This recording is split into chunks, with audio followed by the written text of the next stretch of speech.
Catholic Connection is a co-production of Ave Maria Radio and EWTN Radio and carried across the EWTN Global Catholic Radio Network. Welcome to Catholic Connection with Teresa Tomeo, keeping you connected to your faith and your world.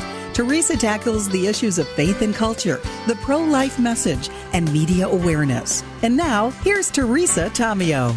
And it is a Thursday, January 23rd, 2025. Great to be with you on EWTN and wishing you a beautiful day. And if you are coming to D.C. tomorrow, look forward maybe to seeing you as we trek up Constitution Avenue in the cold, although it's not going to be that bad tomorrow. They say a high of 35 to 37 degrees in sunshine, so it's much nicer than it's been in previous years. But no matter what, we march. By the way, speaking of marching, the theme for this year is Why We March. And I've been asking listeners, and I've had several powerful ones, and I'll share them with you before we get to the news this morning, of people telling me why they march. Now, even if you don't march in the D.C. March, like maybe you've never been able to get down there for whatever reason, maybe you do for Respect Life Month in October, maybe you are involved in holding up signs, or maybe you pray outside an abortion mill. I'd love to hear why you speak up, why you march, why you speak up. So email me, teresatomeo.com. Excuse me, you can email me through the website, and I'd be happy to share those thoughts with you. Now, another note, Catholic News Agency this morning has a terrific piece on how to follow all of our literally gavel-to-gavel coverage. It's huge. There's nothing like what EWTN does, and I'm not just saying that because I'm involved in it every year. It's phenomenal, the work that they put into this. I mean, the shows during the day, at night, the masses they cover, the march they cover, not only this march, but One Life LA and other events that go on around the country. So if you go to CatholicNewsAgency.com, there is a story there that outlines everything and how you can watch, starting actually tonight. So we'll be leaving after the show today, Deacon Dom and I, heading down, and then we'll be up bright and early, and we'll be over at the monument. They have actually moved the march. It's in a different location this year. We'll be by the Washington Monument, and our coverage, I hit the airwaves, I think, at 9:30 with our crew in our D.C. studio. So excited. It's always so much fun, and I love working with the people at EWTN. They are phenomenal, or fabulous. I love that word, fabulous. Alrighty then, so we'll talk about the march and also the inauguration and also what's happening with this pushback against immigration. Father Mitch Pacwa has a lot to say on this issue. He joins us every Thursday morning for our Cultural Connections, and we're going to let a little bit of history. Doug talked about this on Friday, Doug Keck, our Chief Operating Officer and President, about Mother Angelica's dedication, obviously, to the pro-life issue and why she wanted to throw everything at the March for Life, and this began many, many years ago. And she had formed a close friendship with the founder of the March for Life, Nellie Gray.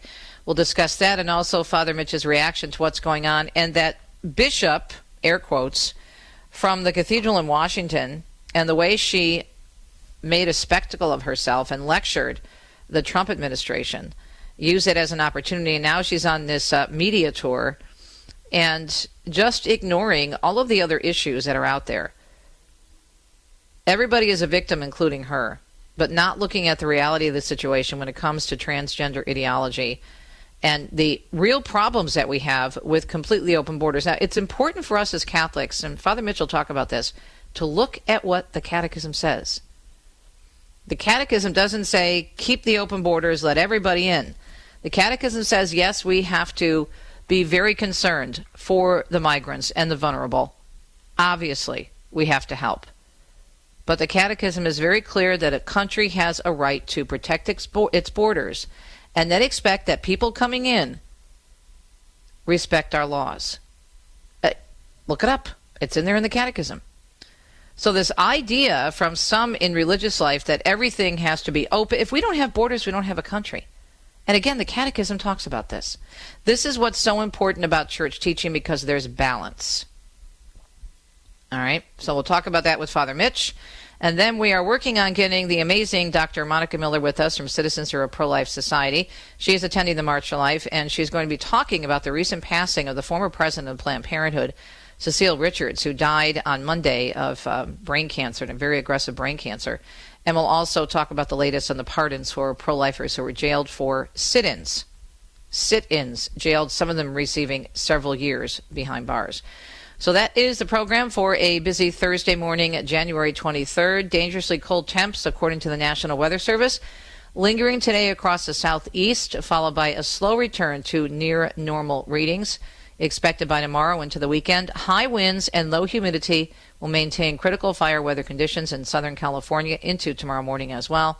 And the high winds will also create difficult travel and potential for power outages. So keep those weather conditions in mind. As I said, looking pretty nice for tomorrow in D.C. if you're heading down there, a high in the mid to upper 30s and sunshine.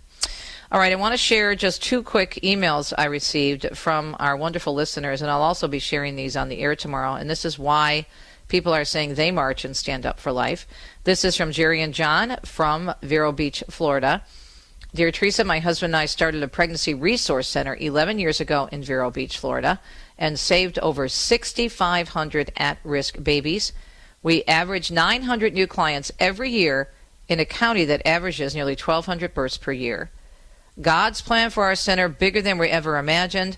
As a natural progression, our mission, we added a medical unit offering prenatal care. Everything is free, even a mammogram and all blood work. And by the way, I mentioned this in the first hour of the program, speaking of mammograms. Planned Parenthood does not do mammograms, despite what they say. They give referrals. They've never done mammograms. All right. The center belongs to God, and he continues to bless it. And that is why we march. That's Jerry and John from Vero Beach. And this tragic but very powerful statement on why Liz speaks up and marches. She's very familiar with the Respect for Life activities in October and often holds up signs. She said, my brother's wife had an abortion back in 1974 without his knowledge. My brother was happy his wife was pregnant. He attempted suicide shortly after this happened. This is just so tragic, throwing himself a 3-story balcony, dying in a hospital months later. Because of Roe, I don't have a brother, my only sibling, no niece or nephew because of Roe. That is why I hold up signs. That is the least I can do. So from Liz and Jerry and John, that's why they march and that's why they speak up. Why do you march? Why do you speak up? We'd love to hear from you. You can email me, teresatomio.com. It is a busy Thursday morning. It's January 23rd, 2025. Let's get started with the news.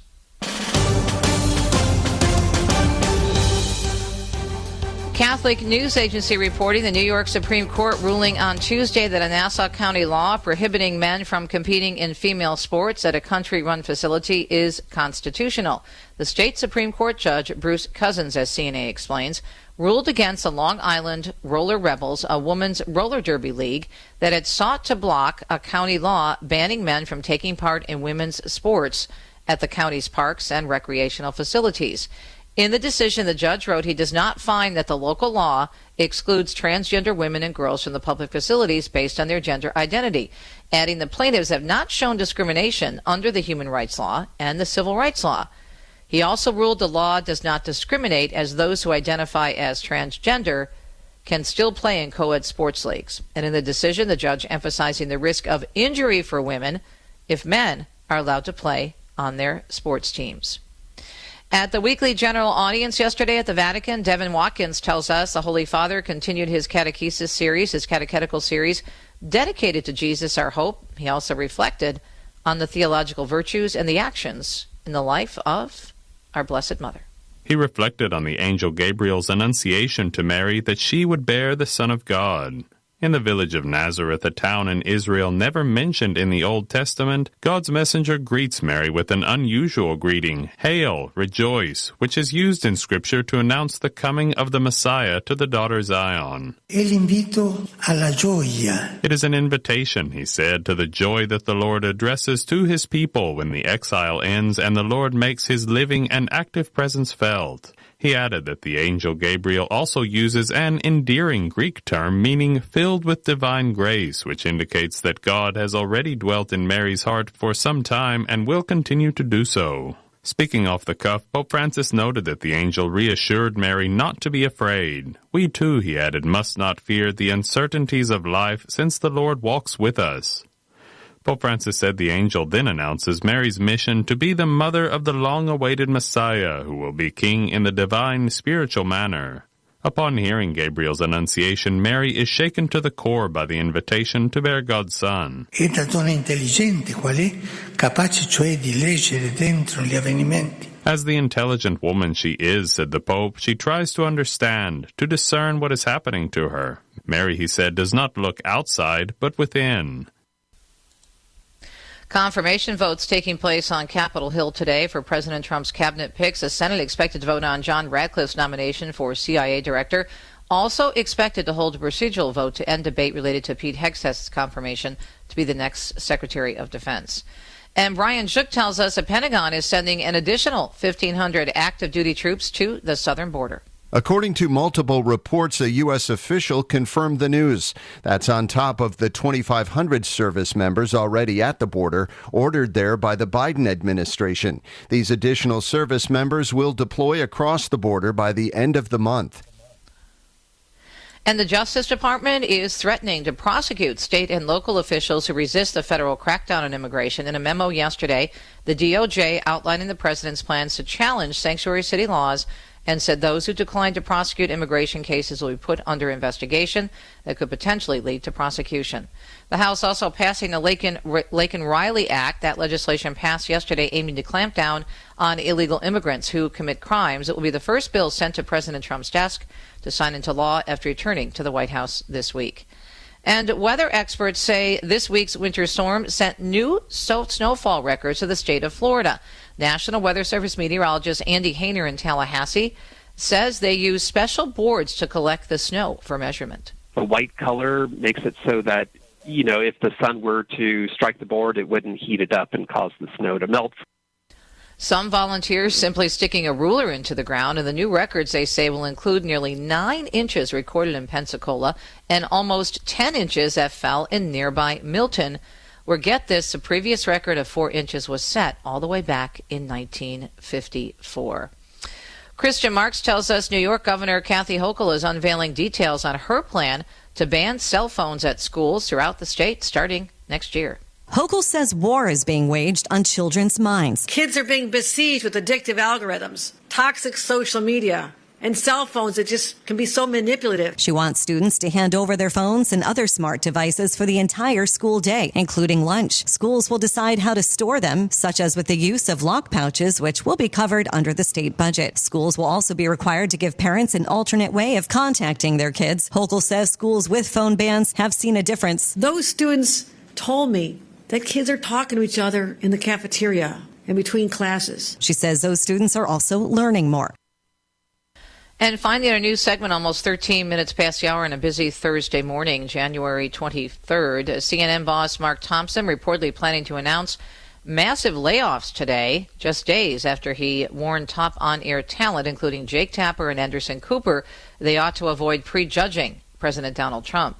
The ratings challenge cable news pioneer laying off hundreds of employees as it refocuses the business around a global digital audience, this according to CNBC.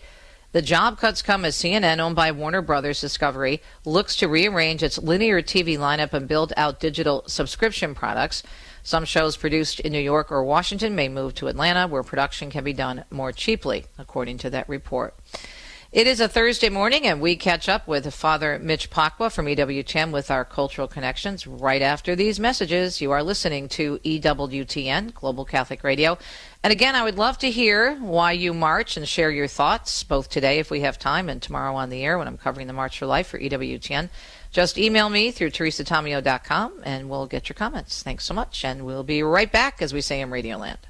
People ask how they can care for older family members who can't fully care for themselves. One answer is Visiting Angels, America's choice in senior home care. Visiting Angels assists adults nationwide with 600 locations to continue living at home and not have to move into a nursing home. Their caregivers provide assistance in hygiene, meals, and light housework. Services are provided up to 24 hours per day, and you can select your caregiver before service begins. More information, including franchise opportunities, is on the web at visitingangels.com. The wisdom of Mother Angelica. I went to Las Vegas years and years ago for one of these cable shows, and I was shocked to see all these old ladies in their 70s and 80s getting off that plane, running for a slot machine. You don't have a chance to win. They're all fixed. I know, my uncle used to have slot machines. EWTN. Live truth. Live Catholic. Italy aficionado Teresa Tamio's newest book is coming soon to the Ave Maria online store. In Italy's Shrines and Wonders, Teresa Tamio provides how best to navigate the most popular sites, best routes, and how to best soak in all the beauty Italy has to offer. She also shares the most inspiring journeys to make your Italy excursion utterly unforgettable. Shrines and Wonders from Catholic Connections, Teresa Tamio will be found soon at AveMariaRadio.net. Ave Maria Radio's Good News Cruise is more popular than ever. Every year, couples testify how their marriages are revitalized and transformed. The 2026 cruise is already 3/4 full, so if you want to join, now is the time. Special guests include musicians Andrea Bocelli, Matt Maher, Sarah Kroger, and John Ignati, as well as hosts from Ave Maria Radio. Fun, romance, devotion. Go to AveMariaRadio.net and click on the Travel tab to find out more.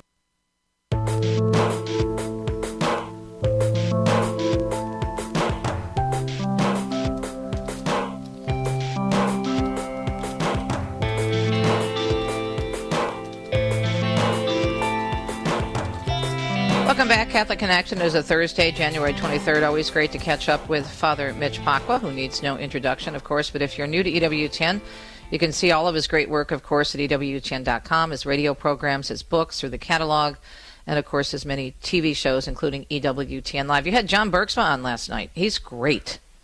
Oh, he was wonderful. I really, really enjoyed our conversation.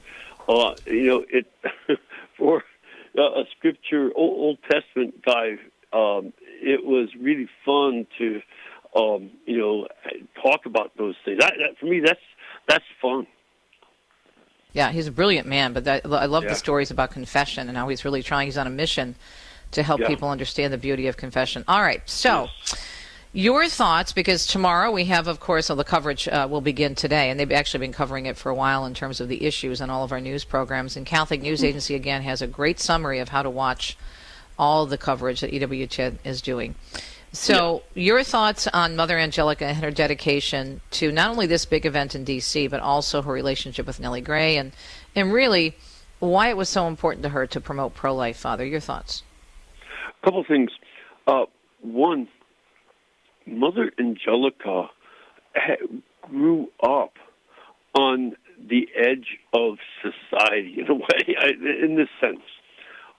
Her father and mother had split by the time she was 2 years old.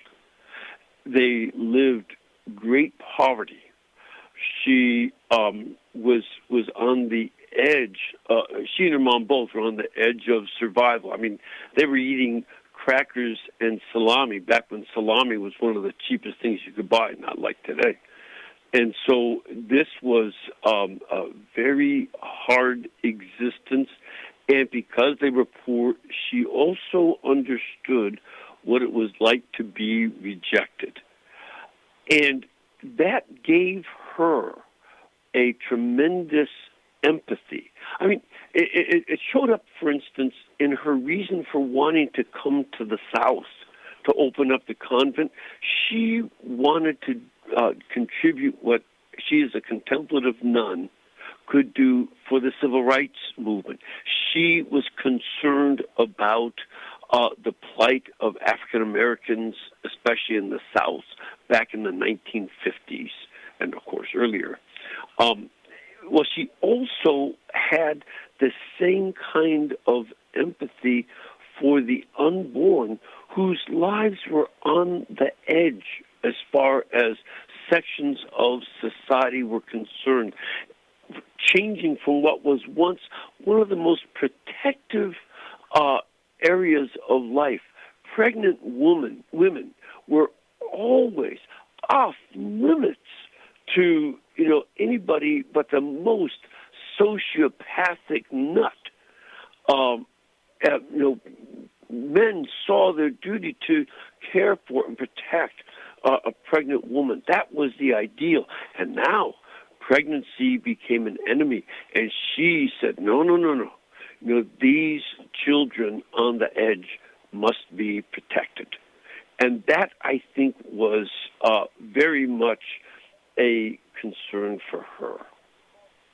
Yeah, it just was such an important issue. And when we look at the way it's developed, Doug and I were talking about this last week, Doug Keck, in terms of the production and how it's done now, because we went from being limited because of cameras with cables. Now we have we have robotic cameras, I understand, this time around, and we have the cameras that were not attached basically to a tether that gives us the freedom. So we've really seen it expand over the years in terms of the coverage because of the technology. Well, that's the other thing, too, that we can cover all this stuff far more thoroughly than we ever used to.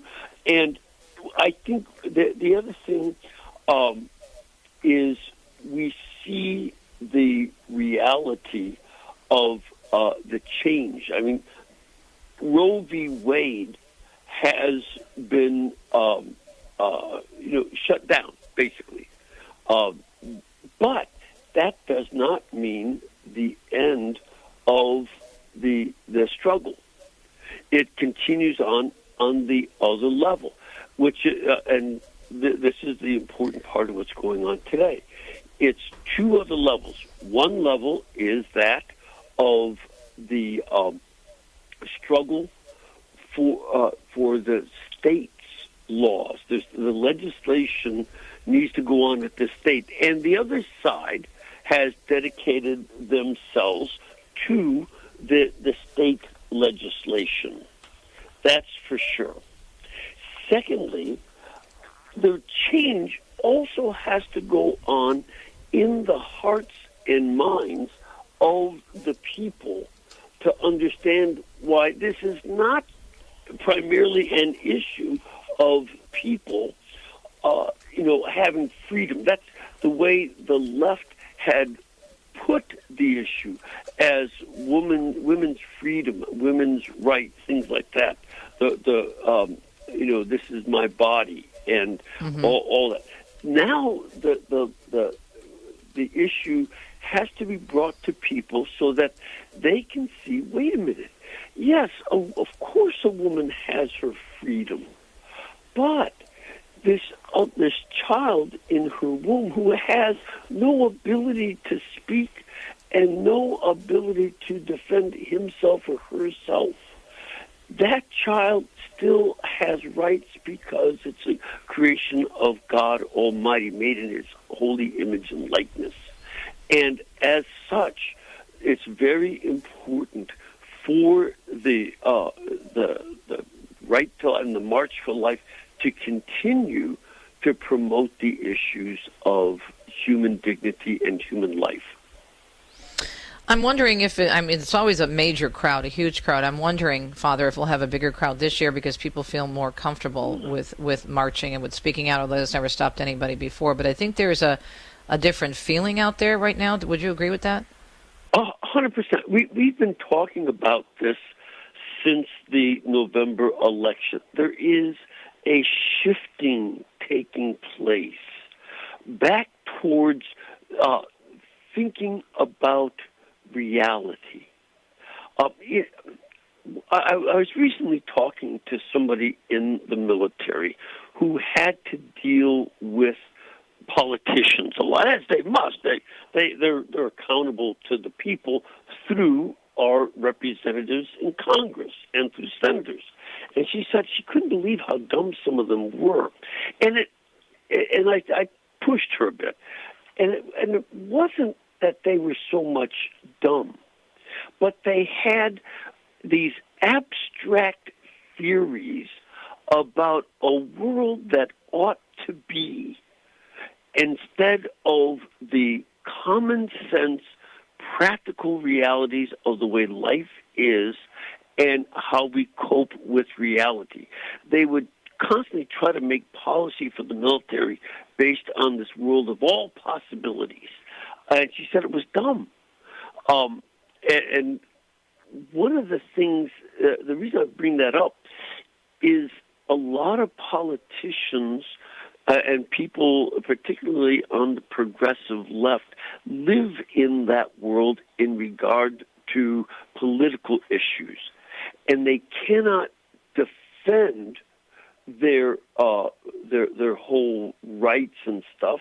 They don't know how to explain it. So they then become much more committed to this realm of all possibilities instead of the real world.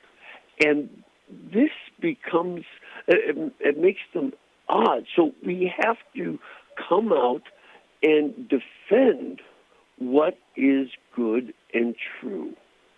And that's just going to take some time. Yeah. People just don't know how to cope with some of that stuff. Well, we don't live in a perfect world. and God uses all kinds of people and situations to allow his will to be done. And I think we have to remember that as well. Great points, Father. We'll talk about the very sensitive issue of immigration and all that's going on right now to get Father's perspective. Father Mitch Pacwa joins us every Thursday at 15 minutes past the hour for 2 segments on our cultural connections. More with Father Mitch when we come back.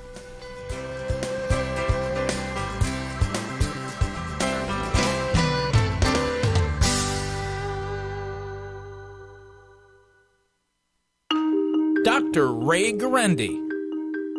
If I disciplined consistently, I'd be disciplining constantly. If I were consistent in my discipline, that would mean I would discipline more, and I'd be disciplining him often. The exact opposite is the case. More consistent discipline leads to less constant discipline. Why? Because you're predictable. The child knows if he does A, you'll do B. That is why when you are predictable in your authority, you will actually have to use that authority less. Consistent discipline leads to less constant discipline. The more you act when you need to act, the less you will have to act in the future with similar misbehavior. Christ is the answer with Father John Riccardo. Let us strive to know the Lord. Quick question to you and me right now. Is that what you and I are doing every single day? When you and I wake up every day, do we strive to know Jesus or not? In the Old Testament, in the same book of Hosea, a little bit later on, it's in chapter 14, the Lord says through the prophet, "My people perish." Or in another translation, "My people are being destroyed because of a lack of knowledge." Not a lack of data. We got tons of data. Not a lack of information. We got a lot of information. Not just about things that are happening in the world. We got a lot of data, a lot of knowledge, a lot of information about God, but not a lot of intimacy with God. Not a lot of relationship with God. Not a lot of friendship. That's the cry of God's heart. God wants to give himself to us in the incredible gift of friendship, and we're not taking advantage of it.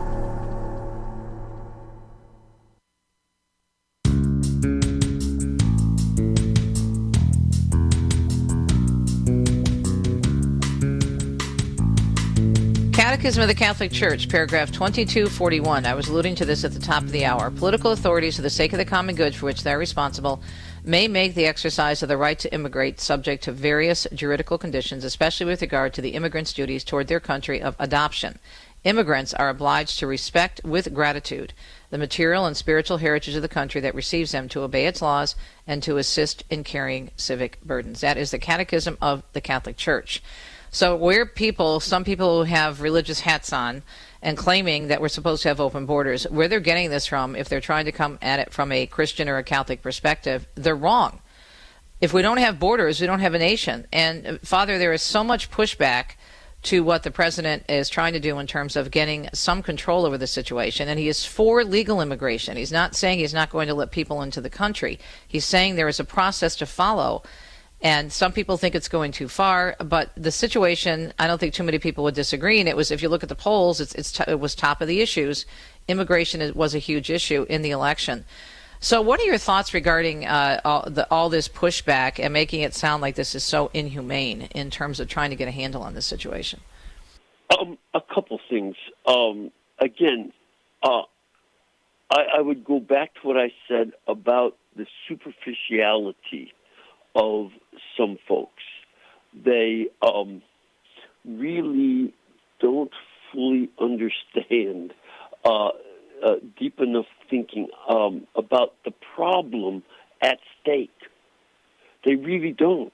And this is a serious problem. That, these, for instance, when former President Biden had spoken about the question of immigration, and we should bring more people in here, and he was always so angry about this. But when you have that idea, you have to ask another question. How many people can we have come into our country?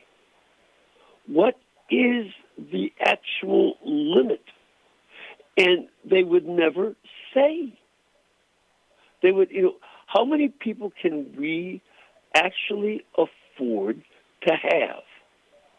The reason I mention that is here you've got, people like the mayor of New York City not being able to take care of American citizens because all the people who have come into the country are, not able to take care of them. You don't have the money for it. Boston is kicking out citizens from various facilities because they don't have enough people or enough money to afford care for them. And so at what point is it feasible to have the people, and what number? See, that's the question they never would ask. What is the number we can have come to our country? They didn't say. Now, that's irresponsible. That's very irresponsible. And we have folks who, I'm afraid that the model given for a lot of people, or given by a lot of people about immigration, is that, well, the government will take care of them. So they give them these credit cards and housing in hotels. What are they supposed to do when they get here?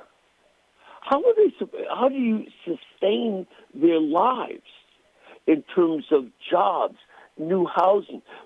We have a housing crisis already. What makes you think that it's okay to, not take care of these people by not with giving them a dole and making them dependent on the government or your party, but instead you really help them to flourish? Are you even thinking about how they can flourish? And I really think they are not. This does not really occur to them. That's irresponsible. Totally irresponsible. So much from the church, and this is what's confusing for Catholics.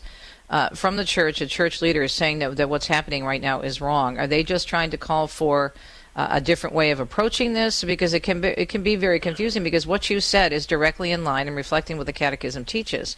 And by the way, as someone who lives half the year in a foreign country now, in Italy, it's very, very difficult to get even a temporary residency permit. You have to go through all these different steps, and you have to show up every few months, and you have to make sure that you're not drawing any money from the government, because they want to give their money to the citizens, to those who live there and are born there. And there are all kinds of hoops that we have to jump through. And we're not taking any money from the government of Italy. My husband's retired, and I'm independent and whatnot. We just want to retire there. And you wouldn't believe the hoops we have to jump through, right? Actually, I would, because I lived in Germany for a while, and I'm aware. And it's not because the Italian government is mean. It's not because the German government was mean. They are trying to be responsible in regard to their own citizenship and the needs of their citizens. That's all they're trying to do. And we have to pay close attention to this, that we cannot simply say that,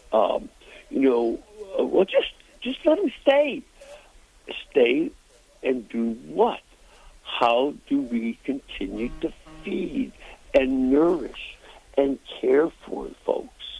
That is a great responsibility, and we want to exercise that responsibility responsibly, of all things.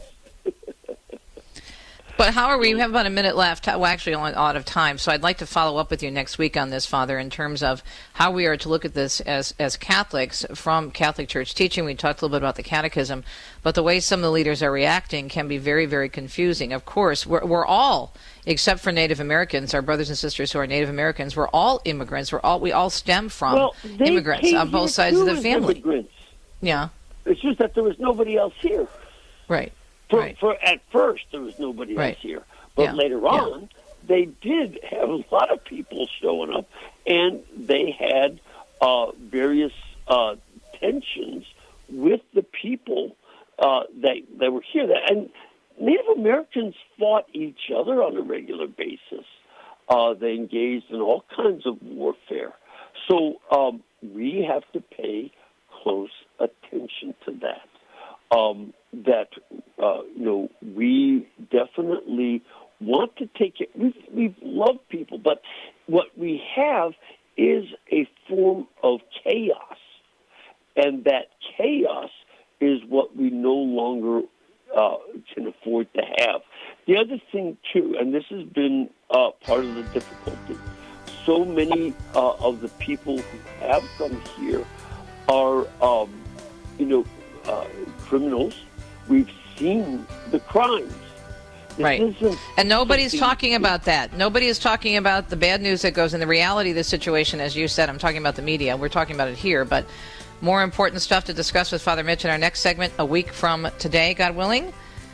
Cultural Connections with Father Mitch, the one and only. We'll be right back.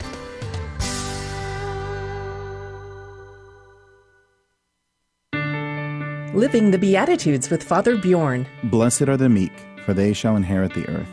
What does this strange beatitude mean? Well, Father Victor Feltz points out that George Bailey, in It's a Wonderful Life, embodies this beatitude. He has to sacrifice his bucket list items and his dreams in order to save the building and loan company of Bedford Falls. But by the end of the movie, he realizes that he's truly the richest man in town. The Beatitudes challenge our understanding of happiness both as individuals and as a society. They're paradoxical and they upend our priorities. We don't need anyone to tell us that good fortune, money, and success do often make us happy. But we wouldn't have thought that the road to riches in God's kingdom is paved with meekness. It doesn't mean denying your gifts, but it does challenge us to allow others to have the spotlight and to approach them with gentleness. Blessed are the meek, for they shall inherit the earth. For more about the Beatitudes, visit EWTNRC.com. It's time for Family Man with Dr. Gregory Popchak. How do we raise faithful kids? Well, the answer is surprising. Make the faith the source of the warmth in your home. 50 years of research involving thousands of families has shown that the single most important way to increase the likelihood that children will own their faith as adults is to let them experience the practical difference their faith makes in their daily family lives. Kids who grow up in homes where the practice of their faith makes their households more peaceful, more loving, more joyful, are much more likely to practice their faith as adults. Why? Because for kids especially, faith is only real if they can see it being lived out at home and producing good fruit in their relationships at home. To discover more ways your family can celebrate the liturgy of domestic church life, check out the newest editions of Parenting with Grace and visit CatholicCounselors.com. I'm Dr. Greg Popchak, but you can call me Family Man. To discover more ways faith can enrich your life, visit CatholicCounselors.com.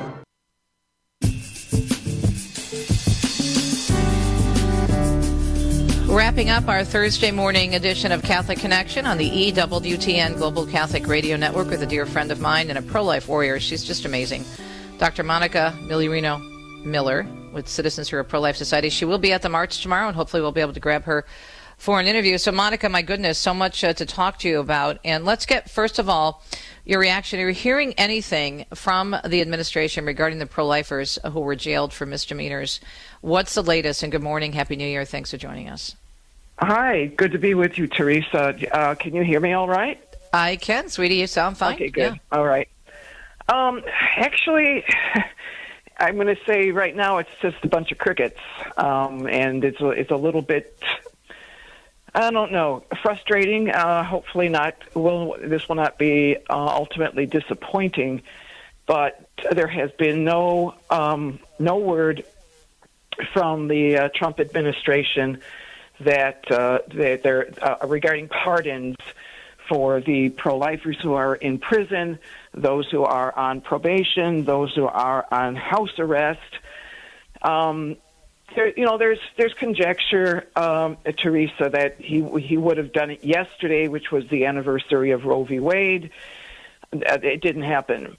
Maybe it'll happen tomorrow during the March for Life in D.C. I'm going to say that if the pro-lifers are not pardoned by Monday, some significant pressure is going to be needed, even from senators and congressmen, and of course from pro-lifers, to urge and to move the Trump administration to make good on a promise that he made during an interview he did during the campaign. Yeah. So we need to pray. I pray every day for all of the pro-lifers who are still in jail, in federal prison, and those who are just suffering these unjust sentences of whatever kind. So that's kind of where things are at the moment. The Thomas More Society has issued a letter to Donald Trump, maybe just about a week ago, and urging for these pardons.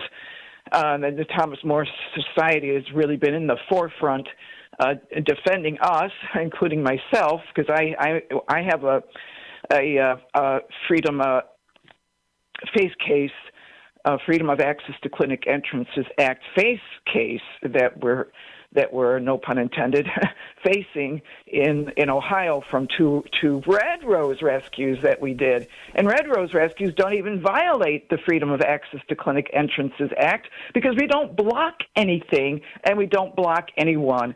But the rabidly pro-abortion Department of Justice under the Biden administration even tried to come after us with a face civil suit, as I said, for rescues that we did in Ohio in June of 2021. We expect that the new Department of Justice, with a pro-life U.S. Attorney General, that those cases are going to get dismissed. Talking with Dr. Monica Miller from Citizens for a Pro-Life Society about the cases that are pending in terms of pro-lifers that are behind bars, in some cases for misdemeanors, other cases, as Monica said, just because of the previous administration and their position on abortion, all pro-abortion all the time.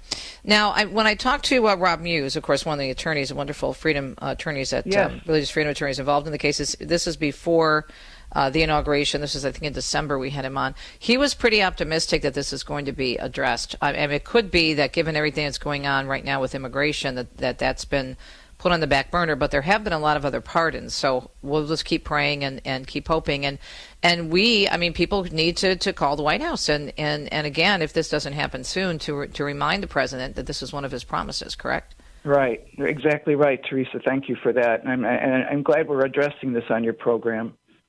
All right, so we're asking people, and I know you could go on. I could just give you the microphone and you can wrap up the whole show with this question. But I know why you march, but I want you to share it with people because that's the theme this year for the march tomorrow in D.C., why we march. I'm asking people to share their thoughts so I can share them on the air and share them at the march, and they can email me through teresatomio.com. But Dr. Monica Miller, Citizens for a Pro-Life Society, why do you march every year in the freezing cold? Teresa, abortion is not merely a political issue. It is not a legal issue. It is not a philosophical issue. Abortion is 65 million dead people. I hate to put it that bluntly, but that's what it is. And so I think a large part of the purpose of marching is to honor and to draw attention to the victims of abortion, those innocent unborn children who were exterminated under the hideous law of the Supreme Court decision of 1973. So we don't forget them, right? And to continue to draw attention to the injustice of abortion and the need for the unborn to be included within the orbit, the boundaries of the human family, and that justice needs to be done for this particular people class that is unrecognized, at least on the federal level, as full, members of the human family, human persons who have a God-given right to life. And we're not going to stop. We're not going to let it go. We're not going to compromise. We're not going to tolerate legalized killing of innocent human persons, and that's why we have to keep this alive, and we have to go forward. Yeah, amen. And also, I think the fallout from this, you mentioned the lives lost, the innocent babies, but I read a statement from a woman. I put that question out, why we march, and one of our listeners, Liz, says her brother died. He attempted suicide after he learned that his wife had an abortion. This was right after Roe v. Wade was approved. She had an abortion, didn't tell him, he found out, and he tried to kill himself and then later died from his injuries that he sustained when he jumped off. Just horrific. And you think of these tragic stories and the fallout that people face and the damage that is done to women. And we know the stories, right, of women who, even though they know they're forgiven, they've gone... Thank you for bringing that up. Exactly. The Silent No More awareness campaign will be outside of the Supreme Court tomorrow at the end of the march. The horror stories, the grief, the regret, and the way in which women are exploited by the abortion industry. So that is definitely another facet of the injustice of abortion, the wreckage that it has caused in human relationships, in marriages, between the father of the baby and the mother of the baby. So yes, that's another dimension, sadly, of what it means to kill innocent human beings, is the way that it harms those who are involved with it. What are you seeing in terms of the pro-life movement under the new administration? I know that there's a lot of issues that we have with this administration in terms of their stance on IVF and abortion, even the abortion pill. In terms of religious freedom, they seem to be with us on that, and other issues. Of course, the White House statement or the executive order that the president put out regarding male and female. Certainly, that is in line with church teaching. What are you hopeful for compared to the Biden administration, Monica? I am hopeful that Planned Parenthood will be defunded. I am hopeful that the Freedom of Access to Clinic Entrances Act will be repealed, finally, at last. I am hopeful that the Hyde Amendment, federal funding of abortion, will be protected, that the Hyde Amendment will be protected. So, already we have seen some good things, even in these just these last few days since the inauguration. For example, that the Trump administration took down the pro-abortion website. That the Biden administration had this website called reproductiverights.gov, and that is already gone.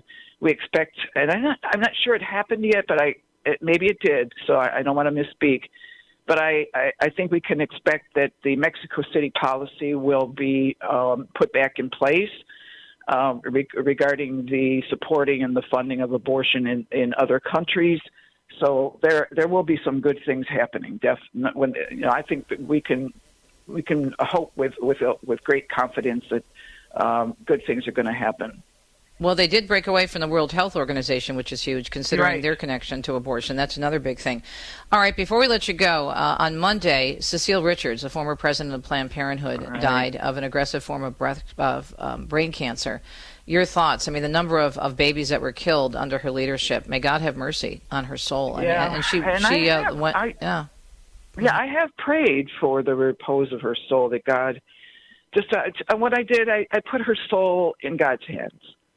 I I would not want to be her facing her judgment. She was the head of Planned Parenthood nationally for 12 years, and during that time, Planned Parenthood, as a national organization with multiple abortion clinics all over the United States, the average abortions performed out of Planned Parenthood clinics was over 300,000 per year. That means that she presided over literally millions of deaths of unborn children. Not to mention also during her tenure, it was exposed from the David Daleiden undercover videos that Planned Parenthood not only was killing unborn children, but was harvesting and selling their body parts. So I don't know. It's awful. Maybe we can say she had invincible ignorance, the way that she was raised. She was raised by a pro-abortion mom, Ann Richards, who was the governor of Texas. So I think I can urge that people at least do place her immortal soul into the hands of God. Well, we pray that she had a chance before she passed away, that maybe she had a chance to pray for forgiveness. That's the only thing we can pray for. And again, that God have mercy on her soul. But we have to look at Planned Parenthood and really also appeal to this administration for defunding them. They're up to, I think, what is it, Monica, now almost $700 billion of our tax dollars a year? Yeah, it's an organization that makes its own millions. I mean, why are we funding Planned Parenthood? Why aren't we funding the pregnancy health centers? Exactly. Right. Yeah. I know. So there it is. Well, I hope we see each other tomorrow. God bless you for your work, Dr. Monica Miller, Citizens for a Pro-Life Society. Give us your website if people want great information on the activities in which you're involved. Pro-Life Society, no hyphens, prolifesociety.com. I hope people will take a look at the website. We've got a summary of just some of the stuff that we did in 2024. We've got the billboards that we've erected in the Detroit metro area. So you can take a look at what does the billboard look like. We think it's fantastic, and I think it's going to save babies from abortion.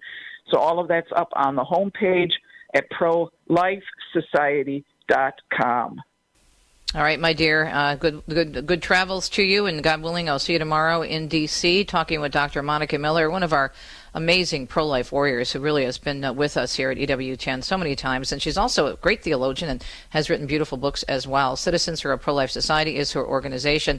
Thank you for listening. Now, tomorrow you'll hear me, but it'll be from the TV feed because at 9:30 we'll be going live from the mall in D.C., actually closer to the monument this year. They've changed the location.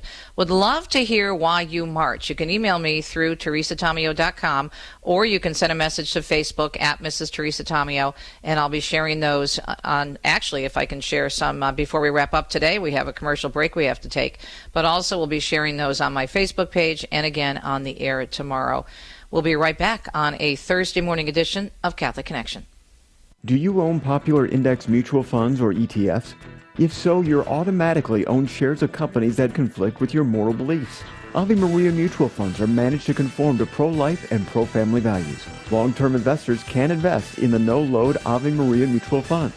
The experienced professional portfolio managers make decisions based on investment fundamentals and pro-life values. You can learn more about Ave Maria mutual funds today at 866 Ave Maria or visit AveMariaFunds.com.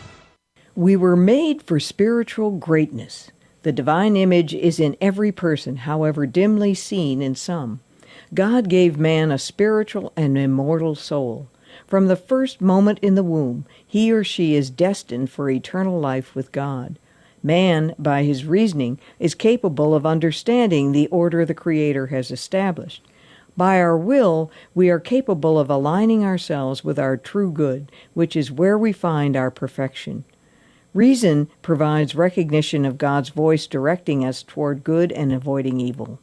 The law of God is made known by our conscience and is fulfilled by the love of God and love of neighbor.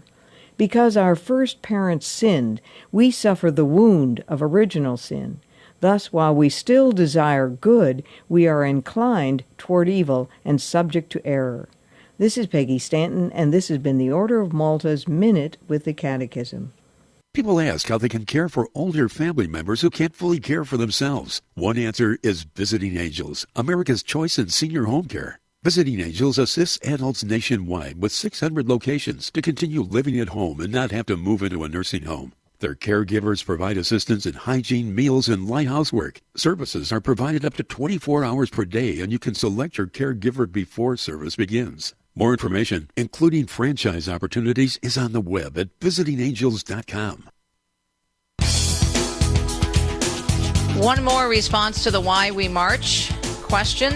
We know many men and women who have regretted their abortion decisions. One woman, Dan says, I represented in court, told me that she was fighting to keep her second child from being taken from her because she could not imagine losing another child as she had aborted her first. So that's from Dan. Thank you so much.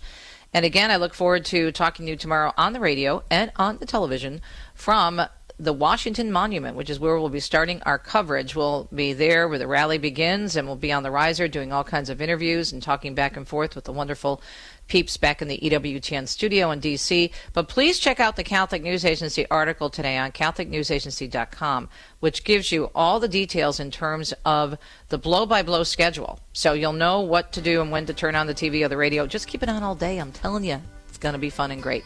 Talk to you tomorrow for the March, God willing. Ciao, ciao.